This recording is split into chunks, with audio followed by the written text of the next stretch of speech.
Ready.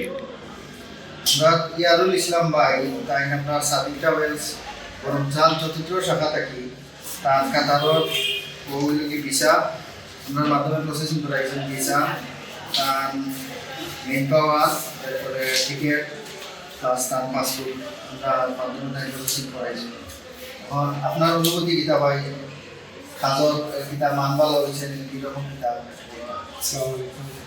আমি সাদিকা করেছি দীর্ঘদিন থেকে আমি পাসপোর্টও করছি অনেক আগে প্রথম সকাল থেকে। তারপরে এখানেও আমার মোবাইল নেওয়ার থেকে তাদের সুবিধা আছে বলে তার কাছ থেকে মেন পাওয়ার পাস আর টিকিটগুলো হচ্ছে আপনি সন্তুষ্ট আছে? ভালো জিনিস হয় সবই আই ভাই সব। ওকে, ধন্যবাদ।